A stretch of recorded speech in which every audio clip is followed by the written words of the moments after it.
Kazarema.fr.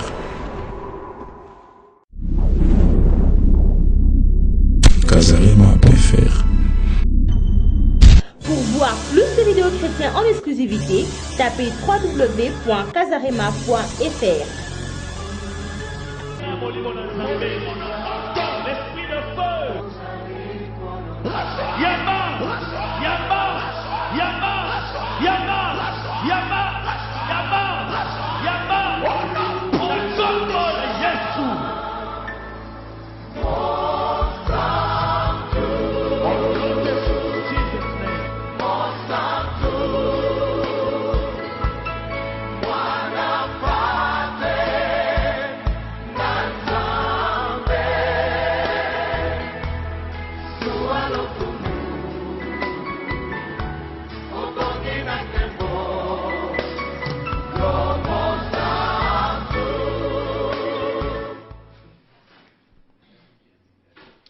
Bonsoir bien-aimés, bola munanzambe za sous likolo na bino nde tolobaka ntango nyonso bisika bozwami parce que tozwi lisusu ngolu epai na nzambe tomona na pokwa elo na nzela ya bitando na bino na tranche na biso topala si la délivrance avec l'homme de Dieu le révérend Walo Mutenga Malachi. Bonsoir pasteur.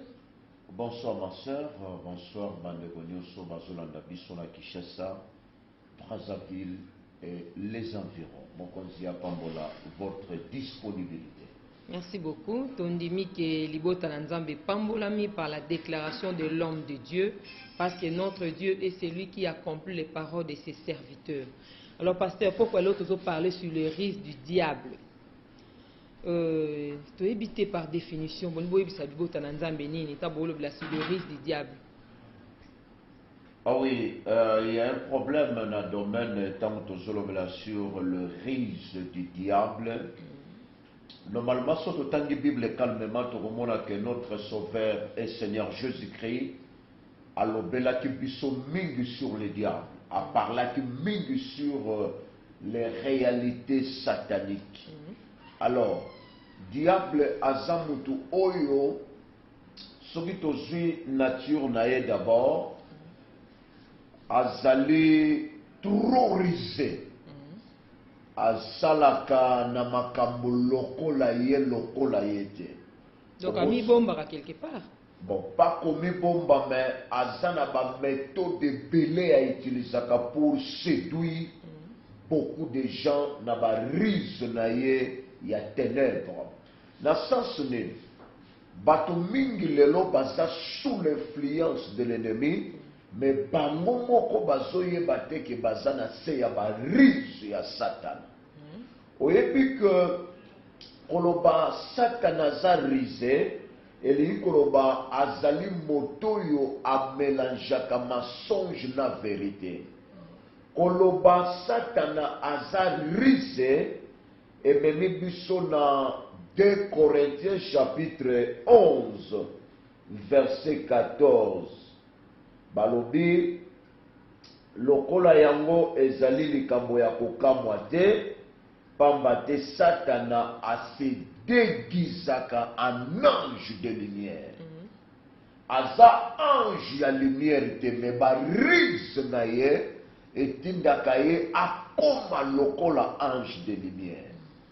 Alors, dans l'Ancien Testament balobeli biso que Satana a kotaki na milieu ya ba vrai ange na Job chapitre 1 a kotaki na milieu ya ba ange mais ba ange ba identifié qui était azo Satano a vu forme na bango textuellement lokola ba ange mais azalaki a dû lolenge na bango po bamona yete mais azalaki ange ya Nzambe te. Heureusement, le Dieu de la Bible, il a la capacité, il a pour identifier Satan, même à commis gentil, même à bimi lokola ami, Nzamba yedi ko identifier que oyaza ennemi. La Bible nous dit dans Hébreu, nulle créature n'est cachée devant Dieu. Tout est à nu et en découverte. C'est-à-dire que Nzamba moni Satan dans milliers ya anges ya solo. Toujours na barise na ye. S'il vous plaît, pasteur. c'est que quelque part ba ange peut baza limité na ba capacité parce que bango baza ba ange bato bazo gumba melankolo mais Satan na kati na bango bazo ko détecter que Satan na kati na bango. Ba ange baza limité parce que ba ange baza ba omnisciente, ba omnipotente. Les anges sont limités parce que ba yebi nyonso te. Yangwana bazala ki na Satana, ba Satana za na milieu na bango mais ba yebi te ke neni za na milieu na bango. Ba yebi te ke mili et ennemi ici à côté. Donc les anges sont limités. Baza ba créature comme toi et moi, le créature de Dieu. Mais les anges bakoki kokende au-delà te po bango baza limité na connaissance, baza limité malgré bakufakate, mais na domaine ya ba capacité par rapport à créateur baza limité. S'il vous plaît, pasteur, je pense que vous avez un don de Dieu pour le peuple de Dieu et toi, on a besoin de tout ça éclairer par rapport à la lumière à la parole de Dieu. Tu éviter Bible lobby, l'ange de Dieu campe tout autour à ceux qui craignent Dieu et les arrache au danger. Quand l'ange a la sécurité à moi en Nzambe, le diable peut se présenter à Salpe Misala et Satana, na kati ya bomo ya moi en Nzambe pendant qu'il est sécurisé par les anges de Dieu. Oui, ba oyo bakanga ki bénédiction oyo Daniel aya Daniel kitaki ba ezalaki ba ange. Ange aye na bénédiction Satana kangi ye, c'est-à-dire que ezana ba ange mususu oyo Satana na pouvoir azana yango akoki ko compliquer bango.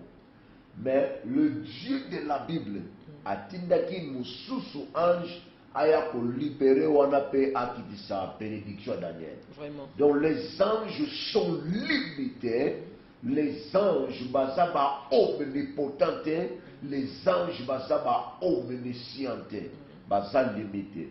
Alors dans le domaine toujours il y a séduction. Un jour Jésus a vendu à Yébisi Batalobi, dans Zana Bezona qui est dans Jérusalem.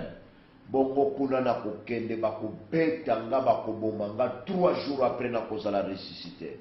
La Bible nous dit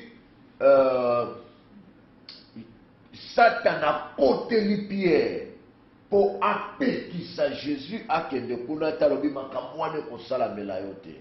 Jésus lokola za omnipotent a discerné que Zaki Pierre était mais c'était le diable. Balobi a pengani Satan alobi arrière de moi Satan. Na kati ya Nakati ya apôtre Pierre me ba pengani Satan. Nakati ya mondimité, nakati ya diacre, nakati ya protocole, mais nakati ya ancienne, nakati ya vie ya apôtre Paul et Pierre balobi arrière de moi Satan. Alors cette délivrance on a Pierre ayebaki te ki makambo zoloba eza kouta tout droit en enfer, mais ayebika ke ye azolo makambo propre akoki koloba na ye ke ye so kende kuna te, mais Jésus ayebaki ke aza simple instrument diable à utiliser, c'est pourquoi il a chassé Satan. Alors bien aimé, on a informé bandeko que la ruse ya Satana est commis et pelé. Na ba moment oyo tozo vivre lelo soko tali makambo ezoleka na ba télévision. Okende kuta diable azosalela ba ruse na ye ba danse ba télévision. Ba makambo ya ba masolo ba création ya biloko ezo détruire. Mais tango ezokota na munoko eza na goût ya bien lokola ba whisky lokola biloko mapebele ezopesa goût, mais na kati nango c'est la destruction de moto ezomema na vie ya bato. Donc le diable aza risé ba risque na ye eza ya koluka te eza visible. Merci pasteur. Je pense que tokozonga moke sima bouti koloba likambo ya apôtre Pierre. Apôtre Pierre oyo aza un ministre de Dieu, mais na kati na yesu azo chasser Satan. Et pas apôtre Pierre. Pour éviter, Bible lobby, c'est poussé par l'Esprit de Dieu que les hommes ont parlé de la part de Dieu. Quand un homme de Dieu va poussé par l'Esprit de Dieu, quand on a même un Satan. Qu'est-ce qui fait que un homme de Dieu m'a camboua Satan a fait. ekosalema ndenge nini? Est-ce que porte moko efungwami? Et non Est-ce que eza nini? seulement kobengana, Jésus ayebisaka Pierre moko mosusu Satan azo réclamer. Mo nde totambola no boye, nde toano boye yo Pierre. Satan ao réclamer yo anika yo lokola mwamba. Ozo comprendre? Mais nasambeli nzambe po azwa yo te. Elingi koloba nini? Elingi koloba que soki moto aza mosali ya nzambe azali na ba réalité oyo ezosenga passé na délivrance, ce n'est pas mauvais. Koleka na délivrance ediminuaka moto ba onction te. Eza besoin lokola moto ana besoin ya koconfesser, moto ana besoin ya plénitude, moto ana besoin ya vie de prière. Otupa koyi kozana besoin ya délivrance. Donc kozala mosali ya nzambe elingi koloba te que oza na besoin ya délivrance te. Et non seulement apôtre Pierre, bon apôtre Paul, qu'est-ce qu'il a dit plus loin? Alors bien nazo kana kosala malamu nazo kokate mais mabe nazo boya nde nazo sala yango. Et nazo kalobi misérable que je suis, qui me délivrera? Donc à se retrouver dans le besoin. Bapôtre, non pas vino bakaya bandimité, non pas vino bakaya balaïcité, je vous parle par exemple, il y a bapôtre et bazo parler pour la vie dans bango personnel. Donc ce qui moto as serviteur de Dieu, mon okoyo ezo bima pour annoncer la parole de Dieu, ce qui porte fungwami, diable a koki ko attaquer, a koki ko utiliser, mais le diable a mille difficultés à posséder un enfant de Dieu sérieux et posé. Alors, na ba rise na ye, biloko mingi oyo eza na kati ya monde ya destruction, mais diable azo sa la ba rise po abimisa ngo ke eza ya bien. Exemple bato balangwaka masanga. Nalandaki mokonso bamoni moto alangwa masanga ba omeme na pusu. Mais bato balangwaka masanga balobi lusingu lwa moto monakopo. La vie à moto eza na kopo. Alors que kopo bazoloba, kopo wana eza ko détruire. Hein? Tala même ba rise, lelo na mboka na biso publicité ya bière. Hein? Ezali eloko ya koloba te. Yango moto ezorene, yango moto ezosala ki ba TV zala. Yango moto ezosala ki ba bossa ba media. Basimbaka moi quelque chose. Parce que il n'y a que ça. À partir de 22h, TV, bépi, naba, biloko wana. Même moi, azakana posa ko melate, mais ce qu'on a excès de publicité, à Rolinga découvrir loko yo batu bazoloba, ezanini, ezana secret. Donc, ma risque ya satana, eza ebele. D'abord, na domaine ya ba science occulte. Ba rise ya Satan les autres travailler dans ba loge belé. Ba tumiki ba koti na ba science occulte, ba koti na ba loge, ba koti na ba mouvement mystique. Ba yebite ke ba mouvement wana ezalaka na place ba bengaka no retour. Bazoko saone bandel na ba rise ya Satan no awe kipakate. Osano moto église oyo awe kipaka d'église te awa biso tozandeng moko to yaka pour étudier. Alors baso lobelo ba biloko be ba koyebiso ke même ba grand homme ba koyebisa yo ke mutu songolo Charles de Gaulle azalaka mutu alonge na biso mutu wana baso peso ba grand homme ya monde ke bazalaki epa na bango sans preuve. Vraiment. Yo posona ba preuve moko te ozondima noka parce que eza ba rise ya satana. Soko yoki ke muto yo osalaka option no ngana zaboye bala batangeli yo docteur oyo ayeba na monde entier balobi azalaka na loge na biso. S'il vous plaît, pasteur, c'est que quelque part, ils ont abattu un témoignage, ils ont uniquement pour nous soutenir qu'à œuvre Satan. Bien sûr, bazotanga kombo ya mutu pour kombo ya mutu wana esala que et gagner confiance. Son dit nani wana pasala ki abino oui yo kanite sitsa sala ayeba na monde entier azalaka ya biso bazotanga ba kombo ya ba grand homme ya ba grand professeur alors que ba visiter na ba mouvement na bango wana te eza ba rise ya satana et mikolozo ya na mboka oyo pour d'ailleurs lelo ba compagnie mususu ba société mususu ba lingi ba matiso na niveau ozo a promotion ba kotuna yo est-ce que za kamutu na biso so tu na ndenge ni yo mora comprendre au mona kezali ba rise moko diabolique oyo Satan azolinga pesa ba ce que j'appelle les cadeaux empoisonnés. Un cadeau ba émission côté na mouvement moye landa mouvement wana oyo zo régner d'ailleurs ba continuer so ba côté na mouvement wana yo so c'est la nini alors tango yo pe okomona ba pêche ba grand homme ba bouchaka monde nzoka bazo kosa yo kaka po ba flatter yo tango yo po kokota alobandi na ba mouvement wana lobi oyo kao ba nani ba esprit ba sengi tout ça et puis ba risque ya Satan wana et quotidien dans l'église. Ah bon? Bien sûr. Beaucoup de pasteurs na mboka na biso, beaucoup de prêtres, beaucoup de gens, na Bible na loboko, mais bazape na ba loge wana ya mystique. Eza ndenge nini? Tango bazo kota na ba loge ya mystique, bazo pesa ye bongo, bazo pesa ye biloko ya bien, bazo proposer ba biloko epele ya malonga. Et après, bah, monsieur, au côté à l'onengoté, à kamegoté, à makamusute, mais te à kakabolingo, te à pardon, te à réconciliation. Bango moko ba pesi pasteur Matéa. Pasteur a koki ko dévoiler Satanate. Bah, émission, en tout cas, il ne faut pas prêcher sur le diable, il ne faut pas, parce que diable a salarié de l'autre côté, t'as un bon peso par mois, bah, on peut sa pasteur, exemple, 50 000 par mois. Pour pasteur alboa kaba mona bango ya ngona ba so prier langa boa ki bombo boye batu ba ko ici c'est fait partie alors pasteur on va voir ça est athée même so ka zo prêcher ba voir c'est so zo prêcher ko utiliser comme moi Jésus.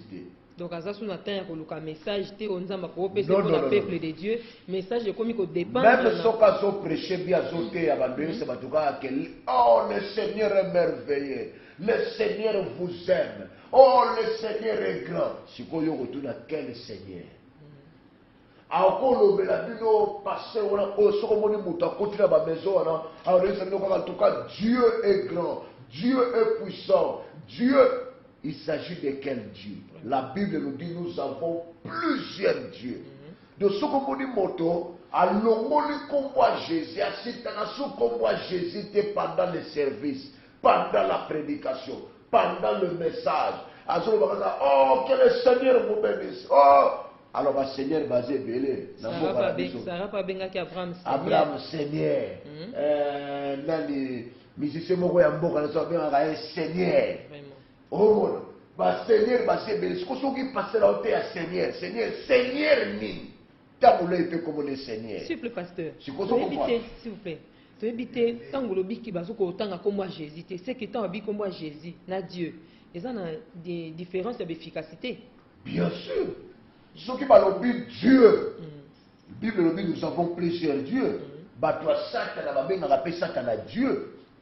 Bah les êtres humains va bien rappeler bah Dieu bazali. Les dieux de Baal. Dieu ba nzambe ya babisike bele bele bazali nzamba mpungu. Ba Kongo na bato bandu no ba yebi biloko wana. Mais soki moto akoti na ba loge akoyi na ba rise wana loko ba lopesa ye mbongo ebele na fin de mois balukeli ba partenaire ba opi ba $70,000 par mois ba emission kaka soko sabelo bwa ki mona biso wana mo wana ndi ba dosala ba miracle alors pasteur akoyi na ba rise abe akoyi na ba rise wana abandi ko saila ba biloko wana alongoli kombo ya Jésus abando prier te ko Jésus Christ pour ce qu'a méki Jésus Christ et moi on va la monter le sang quoi alors abandi ko utiliser Seigneur Seigneur manifeste-toi Seigneur alors quel Seigneur oh Dieu Dieu Dieu Dieu nous voulons voir la main de Dieu quel Dieu alors ce qui monte à côté wana kombo ya Jésus Christ et kotanga matin parce que kombo wana ke seli bako peki so même na bato ba loge na bino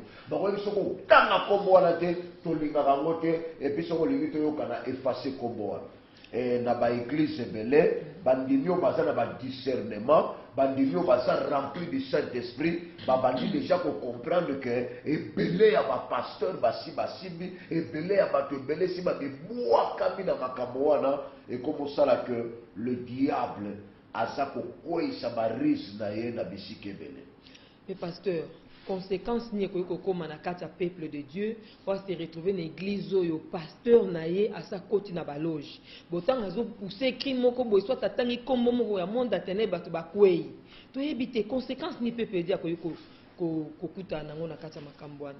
Et non seulement bato bakwei mais akoki pe kosala ba démonstration ya ba miracle.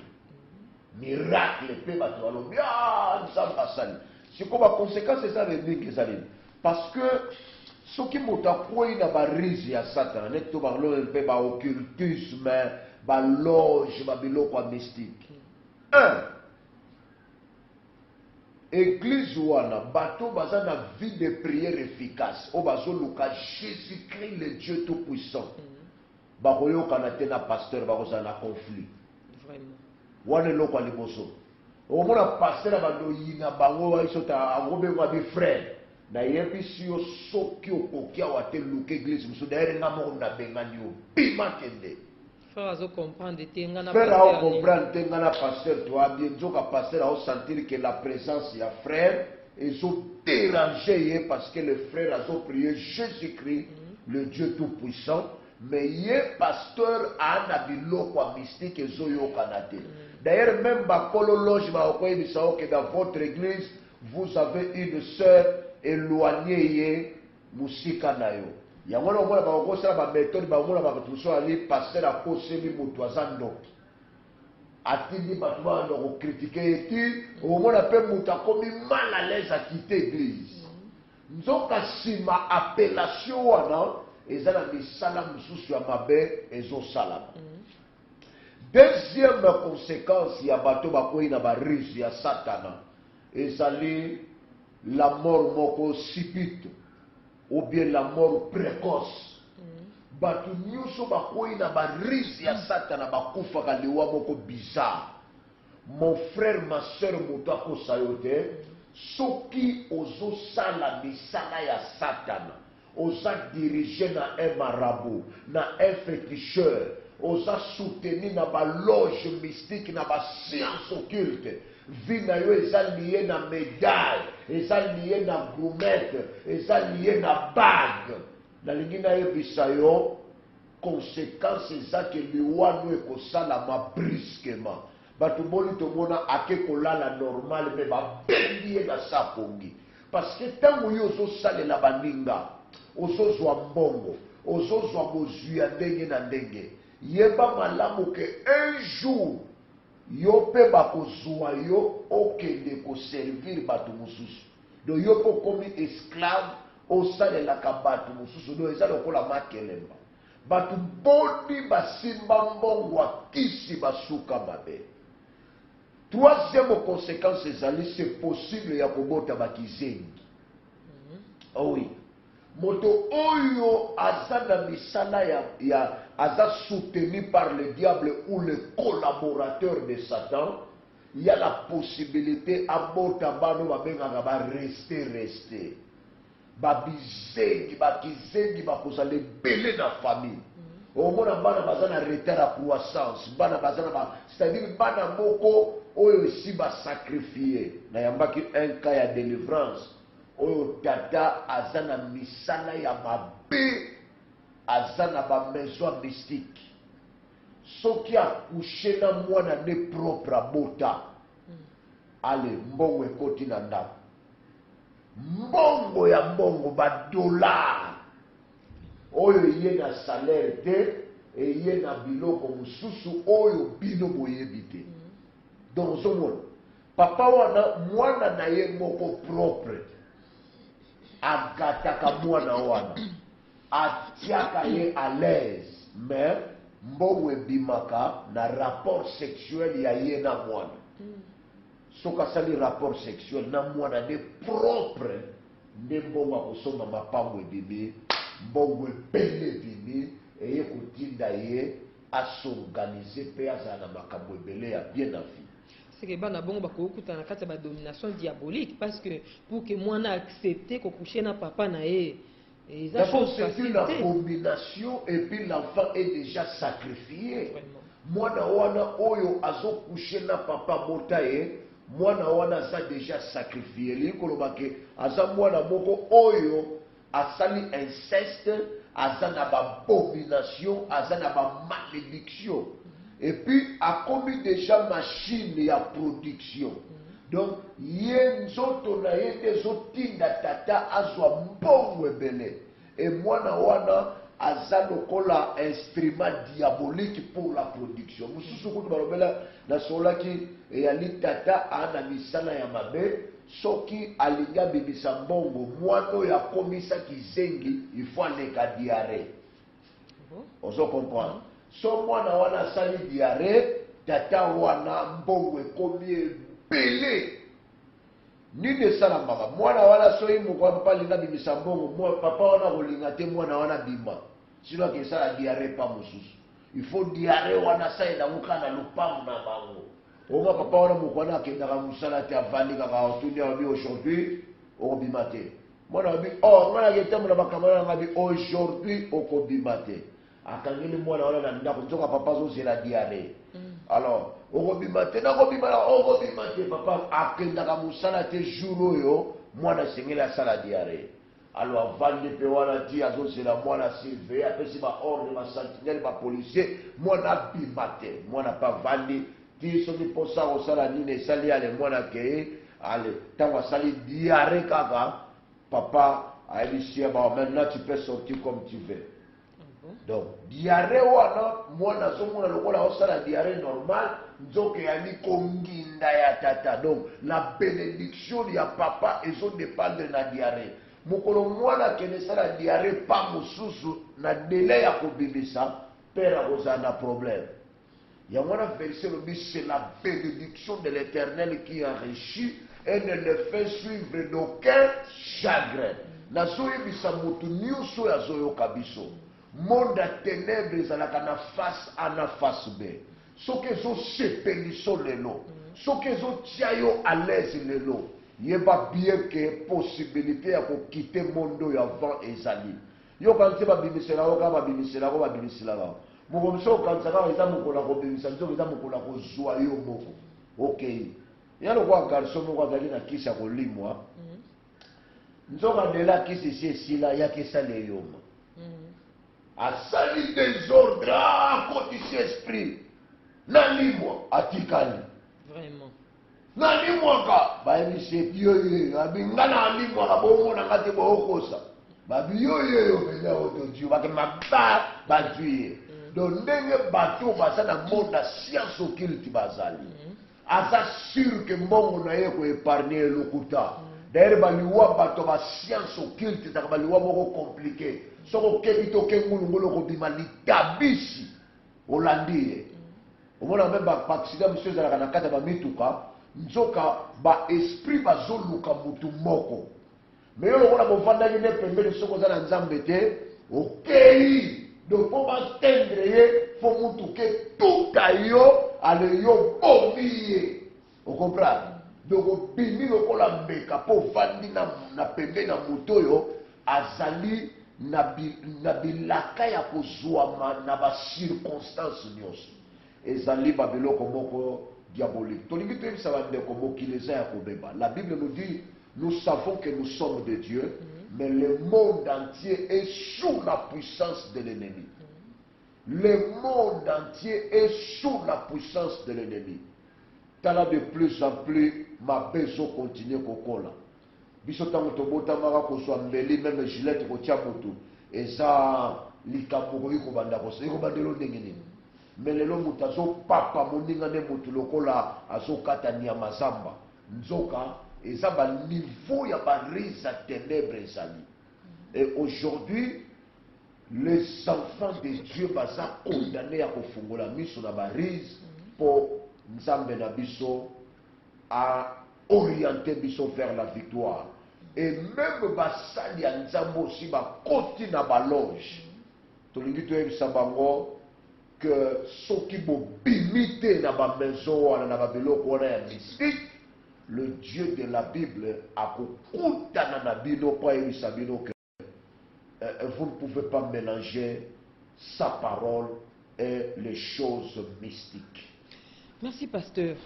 Tant que basali na nzambe o bakoti na kati ya loge. Mais je sais Bible lobby, c'est lui qui a le fils à la vie. Donc moto ayambi Yesu azui bomoi na kati na bomoi na ye. Mais lelo tant moto akoti na ba loge. Lobi akufi na kati ya ba loge to ebite. Vie éternelle on est ko demeurer ou bien sort ne kozani. Oui, ce qui est à bato mususu père ayambaki déjà Yesu. Ayambi Se retrouver Yesu. le ba loge akufi ka na kati etana ba loge. Non, ce qui mutu wana ke na baloge c'est kayambaki Yesu te. Ça je vous dis la vérité parce que c'est impossible aux ala mwasi mobile. Ndenge pesa impossible aux ala chrétien en même temps membre ya mouvement songolo, ya science songolo, ya mystique songolo. Et ça même, et non seulement là bas pasteur, et ça là bas politicien belé pour garder poste naïe. Hein? Oui, la ville na biso Kinshasa au koto dévoiler le makambo belé. La ville à Kinshasa oyo, et ya na batu mususu asomba lupango, ndako ya munene, bien clôturé. Batu bazalaka te akendaka kuna pona kokola ko négocier na ba esprit musuba akendaka babetaka ye sérieusement akoti bazobeta zolela soki boye motuni ye omutazo atenda bengi bino etali bino bato pamba babola ya pamba na aliponi malopango nanga baza babola me babeta bango na baesprit te yo ana mbongo me babetaka yo na baesprit. Et là, donc, ana mbongo na ye, mais makambo basalaka ye na mbongo na ye. On dit matin, alalika wa émission à 2h du matin, la moka, esprit na nous a besoin na yo, atu na yo, pour l'année et le Coréen qui n'a retard. Ce n'est pas une vie normale. Au lieu que ça encore la mousse yo sambe la les orientations. Donc, ma bengo, esprit on va bengo wapi na toilette. Balinga robo wa kosola wa tumi na toilette. Alors, mais un enfant de Dieu au quotidien, la famille n'a pas de toko, à ça tranquille, à la ligne de toko, mais avec la sécurité céleste. Il y a un verset à la Bible lobby, manlango kosana ndako ezana lipa ya kokaoka avec la paix. Que d'avoir une maison remplie de viande n'a trouble. Nenge batumsu bazali, moi si à côté na ndako alibala, mais à mon akamobali n'éclairte. Et ça n'est loko moko mobala lingaka te mwasa simba médaille o kote kuna ezanda kuna ya ba mystique okombola kapanga pamba koto te mutakenda kwa libala lokola kenda kwa nganga bikile pele lokola mutabali ma féticheur nzoka bali mobali normal mais mobali angwa sa plonger dans ba loge dans ba biloko mystique tango toyaka kolobela délivrance tolobela ka te délivrance à pauvreté. Et ça n'a pas tout sous ça n'a bon belé mais basangi la paix du cœur. Ça a besoin de délivrance. Nous avons des grands professeurs à l'université. Oh, ça n'a pas loge. Ça n'a pas mouvement mystique. Bazoye basouté babima kuna ndengeni. D'ailleurs que niveau comme ba pesa yo ba promesse à ma bé. D'ailleurs ba science occulte ça monde à menace. Ba menasaka soko meki to ko saloboy soko meki ko koma fou ta moto wana koma ki liboma po a dévoiler ki yo pe soko meki ko koma liboma na lingina ye bisabino Jésus-Christ a la possibilité ya ko bimi sokuna pe moto ko komiso liboma sate mais soki o demere kaka na biloko na yo na lingina ye bisayo oza moto liboso te bato ebele bakota kana ba mouvement wana. La finalité c'est la qui cimetière. Alors on a nzambo ya tindi biso tote yo apesa yo longue vie. A préparer pour yo au vivre longtemps. Nzambe asunga yo banda kala. Banda ozalaka bébé ti okoli okomi mukolo ba meso wane soutenaki yo te. Nzamba bateli yo a soutenir no makambo lelo komi directeur, lelo komi nani wandi ko kende ko simba bisimba simba. Tant que nous avons protéger, on va bêtise ou on est à la quitter. Donc, keba na barise ya Satana, azolakso face A, yeba bien que face B, eza face ya tristesse, eza face ya regret, eza face ya départ. Merci pasteur, bandeko en régie basali biso signe mais message eza vraiment motuya pour le peuple de Dieu parce que tango tokomi eza tango moko mabe libota na nzambe bazoluka bamona la bénédiction mais ba église bazokende kosambela ba pasteur ba koti na ba loge alors ezosala pasi pour na peuple de Dieu. Je pense pasteur nzambe basonga ba pasteur nyonso te mais ba pasteur repelé pe bazali na mouvement wana.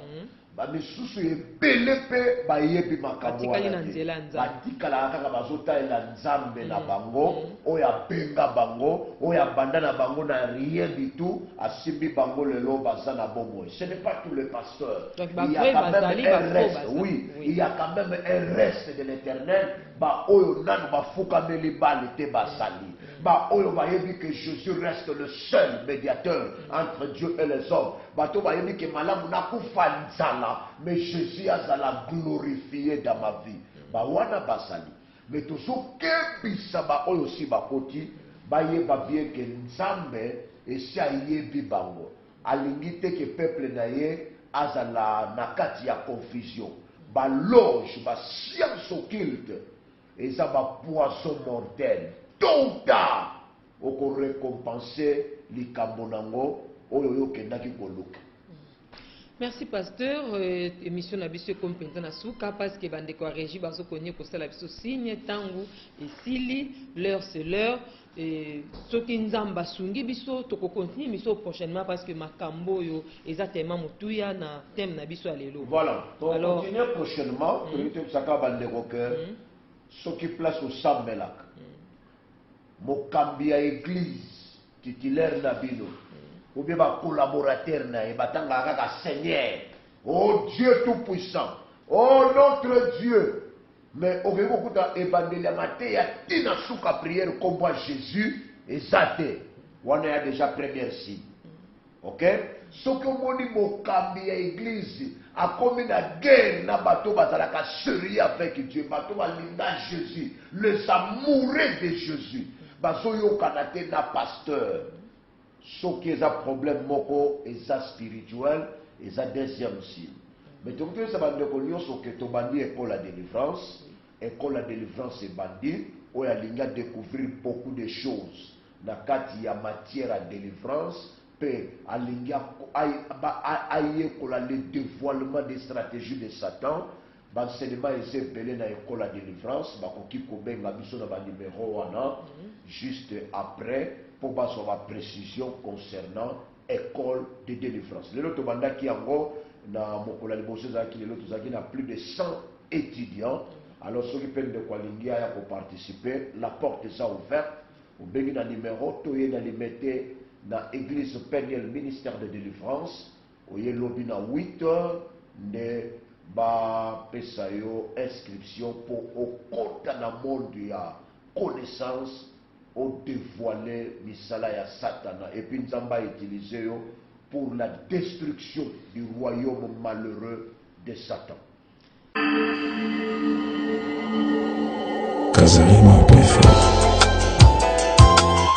La terre écoute la voix de l'Éternel.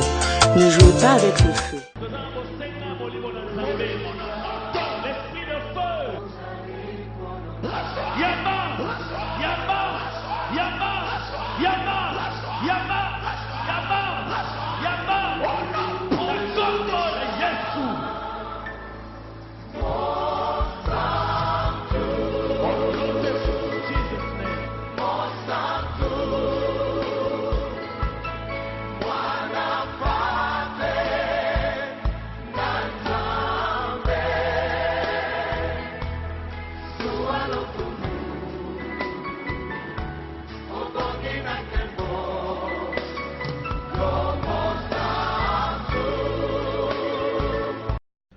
Casarema.fr présente le groupe musical chrétien Royaume éternel dans Adorons le grand roi, un support DVD avec une plaide de chansons mythiques telles Tout doit changer au nom de Jésus, Élevez-vous, peuple de Dieu. Disponible chez tous les mots disquaires de la place.